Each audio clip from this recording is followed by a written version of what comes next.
on this huge value? I just basically said, yeah, I want to have kids.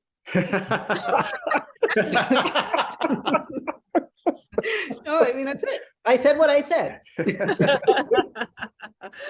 No, but I laid can down the law. Yeah, I can understand where he's coming from, because there is that the teenage years are rebellious, and that's what happened, fully transparent here with his sister, who was an amazing woman, but she did butt heads with her mom, with their mom.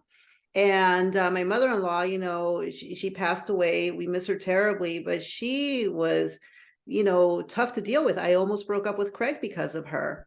Because come 10 o'clock, she would be calling him, Craig, where are you? Craig, you're going to find your clothes on the front lawn, Craig, and that's what I had to put up with. Right. But eventually I convinced her to come to the Mary side, and she really came to appreciate me. And we had this beautiful relationship, even though we would butt heads once in a while, because I always came from the standpoint, okay, if I think that you are wrong, I need to tell you are wrong, so I was very immature at the time, I would say. Whereas, she was always also very outspoken, and nobody would say anything about certain things. So there I was, like, okay, here I am. I'm gonna speak the truth, So here comes the little Peruvian.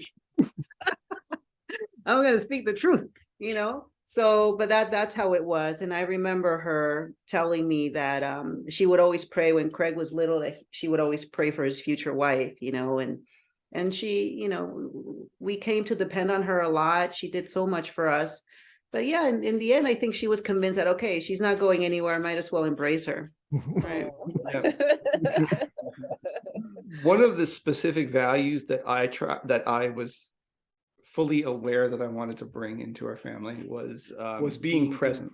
That's one of the things that I specifically wanted to focus on when we started a family.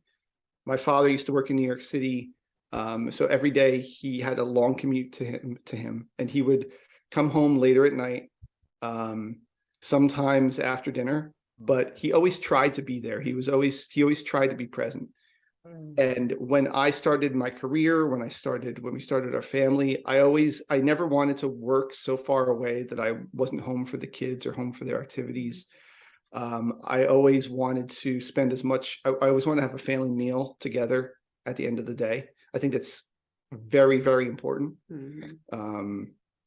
Especially as Kiana started getting older, as her daughter started getting older, that's something that she can look back on and appreciate, that we all sat together down at the dinner table and talked about our day, talked about how what our plans were for the week, and any issues we were having. And I'll tell you one thing, because we live in a culture where it's all about getting more and more and more, making more money and all of this.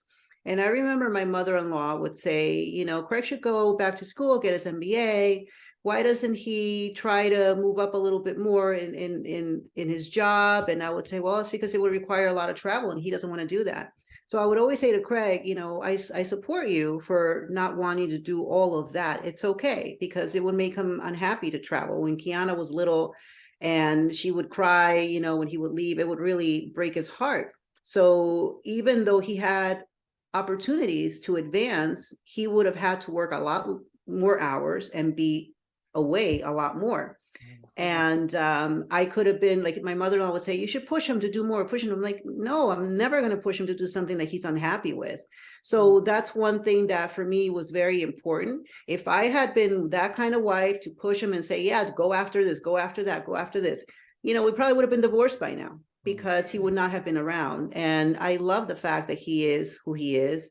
And whatever he does, I just want him to be content and happy and at peace. There's no need to add more stress to your life because you're trying to reach a certain level, in the company. So I just want to make sure that I mention that, because it's like, okay, get the bigger house, get this, get that. It's not about that. It's about the quality of life that you live and what you can bring to your family.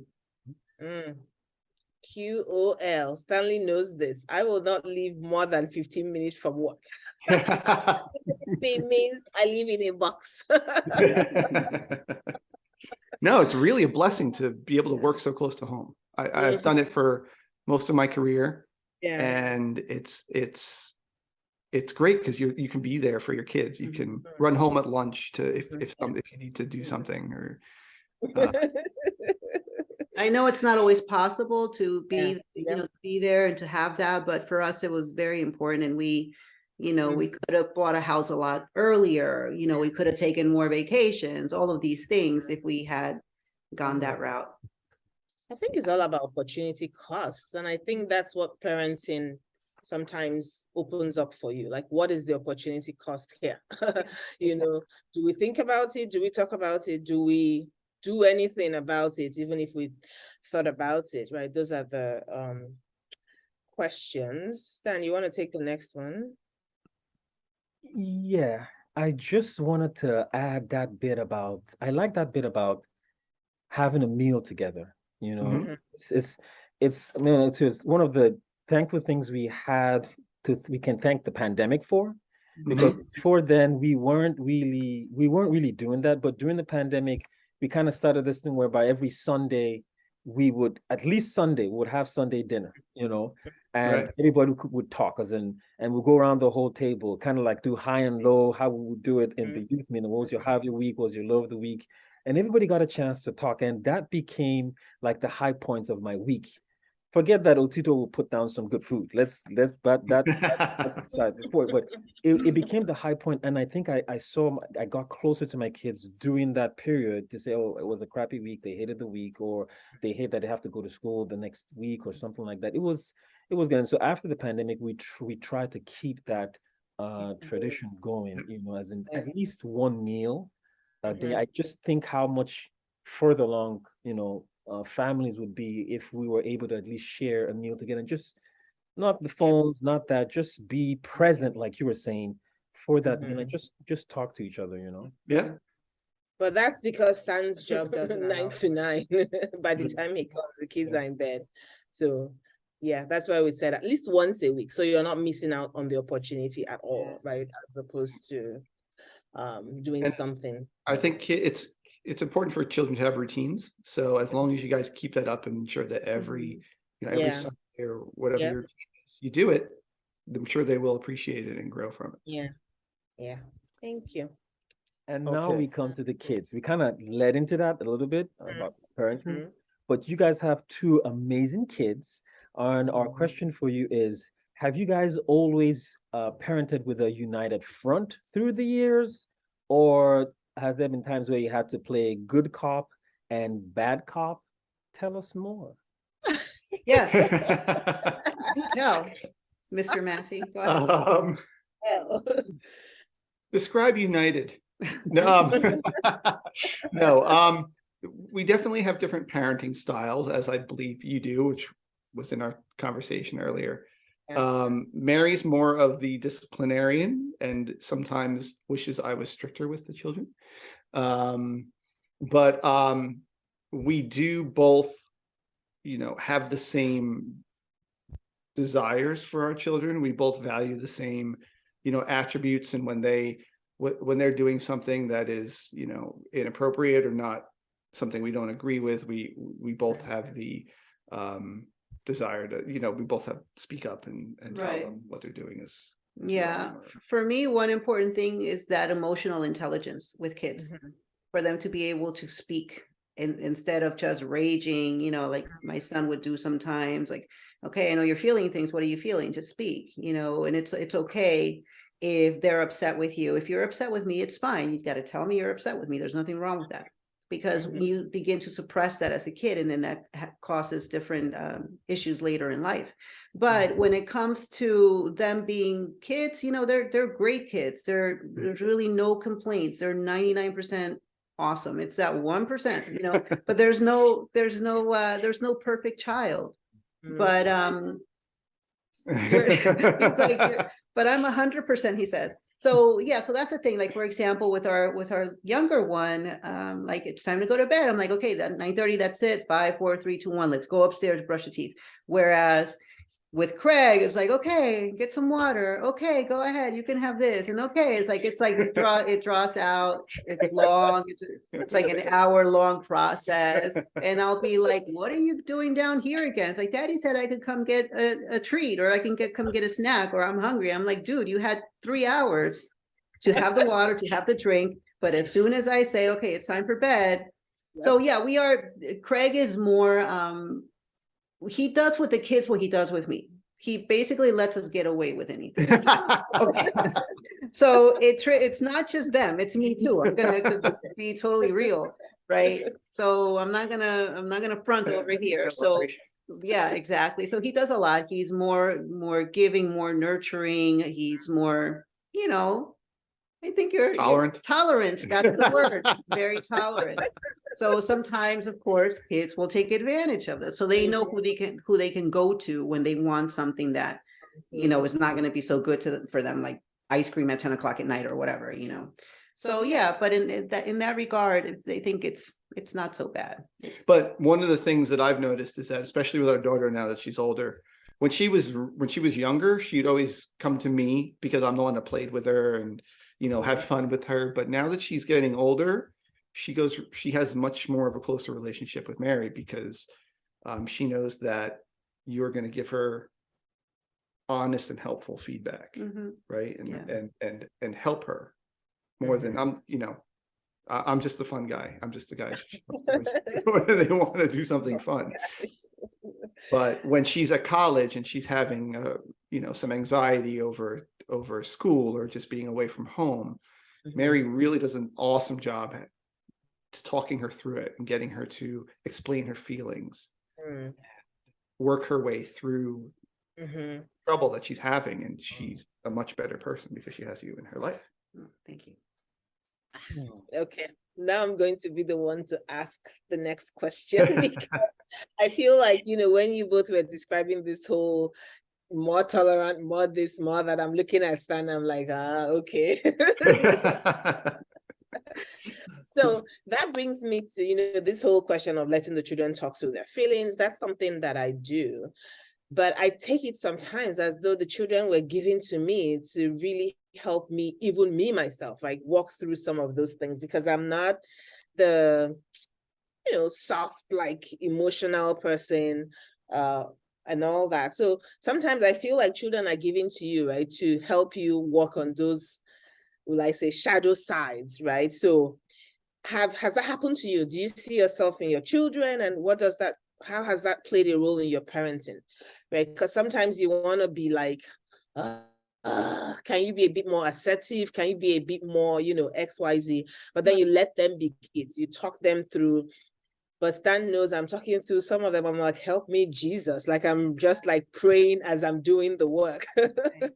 Yeah, for me, parenting is one of those topics that I love to discuss because it's not easy, and you have to always parent with peace, not in anger. It's very easy to lose your temper and yell at the kids, and that in turn turns into them doing the same later on. So I've always been very, very self-aware when it comes to that. And I feel like over the years I've learned to get better, but of course it's through, just going through things. So what I see in my daughter, for example, a little bit of that social anxiety sometimes, things that I went through, but she's so many miles ahead of me at the age that she is. When I was 18, I had no idea what I wanted to do. I had no stability. So I remind her once in a while, like, you are very blessed to have this, you have no idea what it was to do this or that. So I just want to bring her back to reality once in a while, because kids do feel like they're entitled sometimes, and that things should come easy to them, and they don't really know what true disappointment is, because we always try to do the best for them, give the best to them. But in that sense, I do see a little bit of that in her. And but in a way too, her emotional intelligence is coming through. It's a lot better than I am, than mine was, I should say. And with Sebastian, he's different than I am. He's a little bit more outgoing, but he's also super, super sweet and tender. And I feel that he's just he just wants to be, the 5 love languages, right? All of that. So Yeah. his love language is definitely praise. Like you have to tell him, yeah, okay, you're doing a good job, and really mean it. So it's interesting to see that, to be self-aware enough to understand who you are, how you're talking, what sort of attitude you bring forth to the kids, that's also super authentic, because kids can still see, okay, is mom just saying this to shut me up, or because they don't have the time for me, etc. So there's a lot that goes on there, and I feel you just have to be like hyper aware when you are speaking, and be gracious enough with yourself. You're still human. So if you lose it here and there, just say, okay, I'm sorry, be okay with apologizing and all of that. Yeah, that's one of the things I try to do as well. Like if I do lose my temper sometimes with them, or I raise my voice, I always try and, once I'm calm, go back and apologize and say, I'm sorry for, I shouldn't have raised my voice there. I shouldn't have gotten angry with you, and just talk it through with them. Yeah, but your version of raising your voice. No, I've raised my voice. Yeah, really? I don't know. I can probably count. That's a value. That's a value. I can count on 2 fingers the times that he might have raised his voice, but which is why sometimes Kiana will smile, because she'd be like, "Oh, did Daddy just raise his voice?" Because it's not common. Whereas me, all I have to do is open my eyes really big, and I don't have to say a word. I love it. Yeah, that's a value there, apologizing to kids, right? We were raised African, and parental apology was non-existent, like non-existent.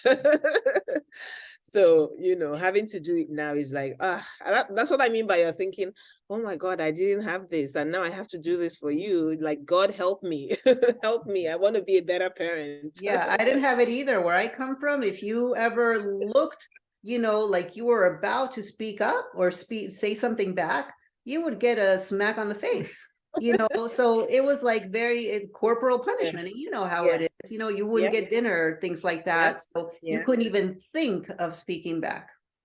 So it's different. I was raised that way, and there are some merits to it, I guess, with discipline and whatnot.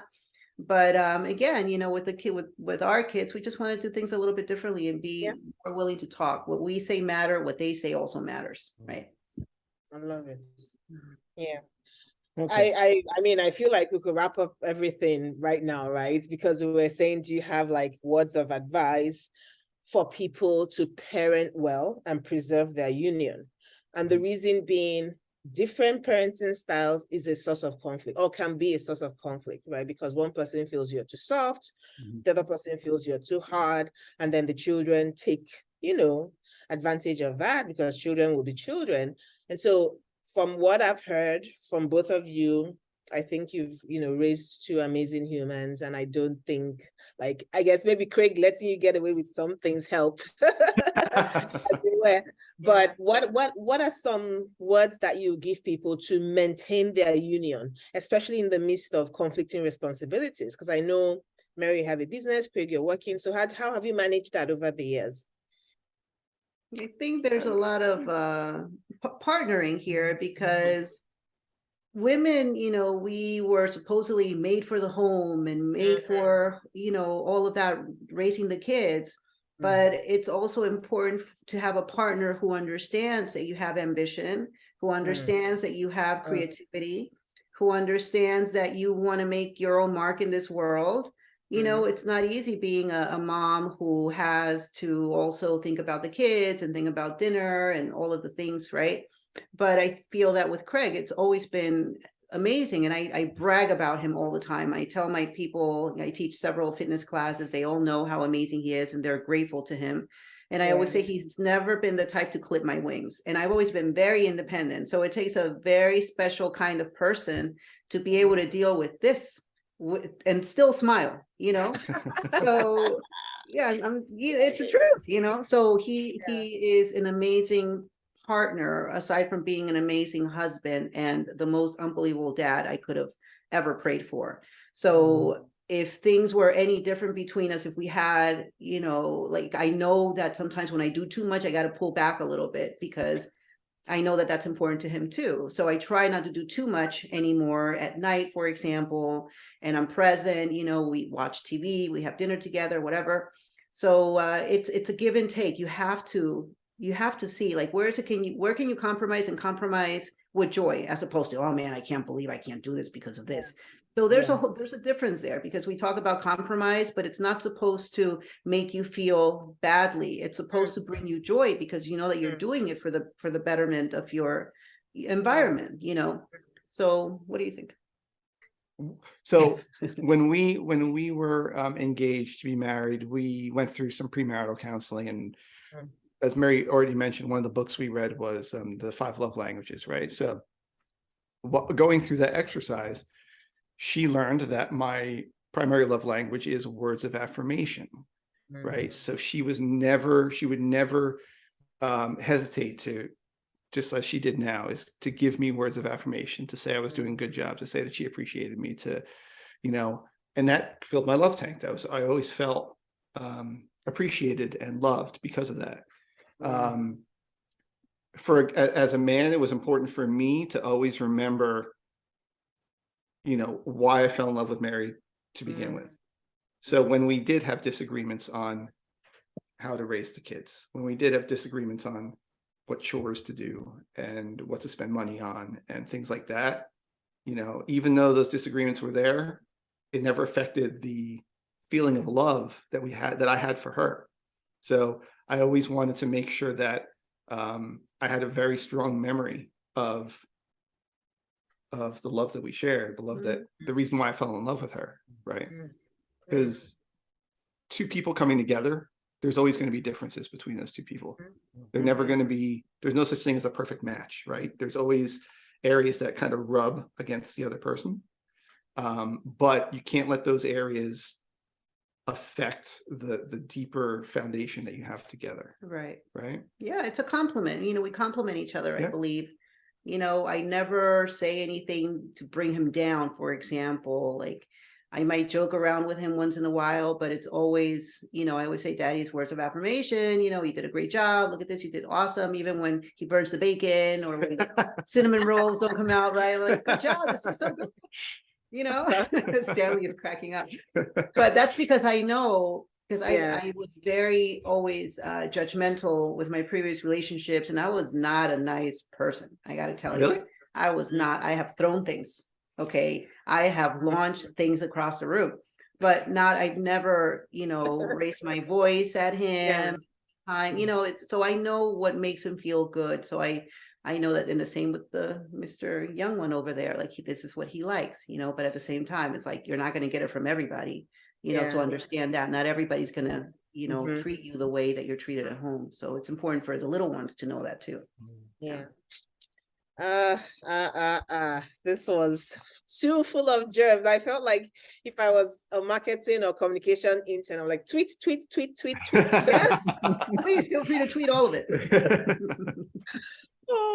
I'm enjoying it.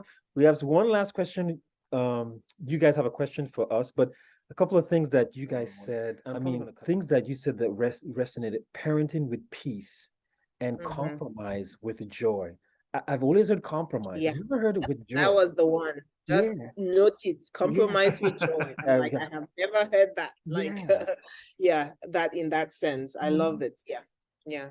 And the reason why I said that is because, to me, it's a deep form of self-care. So with me, self-care, I always say this, it's not about taking time out for yourself or anything. It's about honoring that voice inside of you, and to making sure that that person deep in your heart, like you at your core, you're at peace. And anything that disturbs your peace should not be allowed in your life, period. You know, so as women, we need to honor that. We need to honor our boundaries with our spouses, our business, work, the kids, all of that. So when I say compromise with peace, it's not because I'm giving up something about me, but I'm doing something for me at the same time, because whatever, if I see him smile, you know, it brings me joy. If I rush home from the gym, or if he wants to do something, you know, and I'm like, okay, I have all these other things to do, but I'm going to go in this direction, I do it because it brings me joy. Like, I never want to do anything that's like, oh man, I can't believe I had to do this. I can't believe I got to go do this. You know, it's like, you're coming from a negative space. So that's a whole different way too of shifting your perspective and shifting the way that you go about doing certain things. I think that one of the things I didn't mention earlier is that one of the things about our relationship and what I think helps make it work is that, since no two people have all the exact same interests, you have to give space for the other person to explore that, to have fun, to have their own thing that they do. For instance, Mary loves to dance. So she goes out with some friends and she goes to dinner and they might go dancing afterwards. And I'm perfectly fine with that. I don't have to be with her. When we were dating, we always wanted to be by each other's side, like all the time. Right. Right. But as you mature in your relationship, you have to start giving each other space, or else you're going to cause more friction. Yeah, you need your own set of friends. So like if I want to go out with some friends, she always encourages me. She's like, no, I went out last Friday, you go out this Friday, or something like that. Like that's something I've always appreciated. It's your individuality, just because you're a mom or you're a husband or you have kids now, it doesn't matter. You still have your own set of friends. You have to have that. And the thing that really that brings this home for me is when I see people who are going into retirement age, like the husband sometimes doesn't know what to do with himself because he doesn't have a social circle. Right. And it happened a lot with his parents too. Like his mom. My mom was a social one. Very social. And his dad was always like, nothing, no friends, no hobby, nothing. So I would say it's important to foster that so that when the time comes that you're empty nesters, you can do things together, you can do things apart, and you can all do things together at the same time, because all our friends, we all get along beautifully. Thanks so much for that. What questions do you have for us on the Gray Couch? Please be merciful. I see that, Stanley, you are such a joy. Are you, I'm assuming that you are probably kind of like the jokester of the two, right? Guilty. Yes. And how did you two meet? I would love to know. Yes, in her. Oh boy. We met in college. Yeah, at a well, not in the library, but in college. Yeah. Yeah, in college. And Oti, do you wanna? I don't want to have to say it and I get corrected. Yeah. Oti, you wanna take this one? Yeah. So we met in college. We went to, we read the same course, but in freshman year, I think I was in the library. He was, going past me, and I'm like, hey, I know you. You had come over with some friends to visit me the last time that I was ill, and he like totally blew me off. He didn't see me. But I think maybe at the back of his mind, he remembered and was like, maybe someone did say hello to me. And then I see someone taking 2 steps at a time to come back and say, hey, I'm sorry, I didn't mean to do that. I'm like, it's okay. And he's like, no, I have to, make up for it. And then, we started chatting and that was it. Yeah. So it turns out, let me, so I can add to that. So there was a big exam the next day that I hadn't studied for. And she was just getting done with studying for that, I guess, and so I was just preoccupied with the exam. And when she said hello, I didn't hear. When I get to the top of the library, the 4th floor, I'm like, wait a minute, that was the chick from the other day. All right. And I started jumping all the way back. I said, no, I got to say hello. And then it turns out that, I don't know how I missed it, but that we were studying the same course. So it's like, oh yeah, I have the exam. I have that same exam. So I'm like, okay, we need to study together. And, one thing led to another. And okay, when you say one thing led to another, what does that mean? No. We became inseparable, I would say. It's been a long time, like how many years? 20 something years. So that's why we always ask the question of, when did you get married? How have you, how long have you known each other? Because I knew him, we were kind of together for like 13 years, right? Before we got married. So yeah, wow. yeah. I know, right? I feel like I've known him 14. 14. Yeah. Okay. So, yep. I've known him for more than half my life. Wow. Don't date yourself. I'm not doing it. I know, right? We're getting close. I know. Yeah. This is my longest relationship. And it has to be the only mathematically. I think it has to be. Yeah, it has to be. So thank you so much for doing this, for coming on the couch, guys. The Masseys will be back. You can believe that they'll be back with some more honesty and authenticity and tips for for all of us that can help us promote our marriage. So from us to you, thank you so much, and we'll see you guys next week.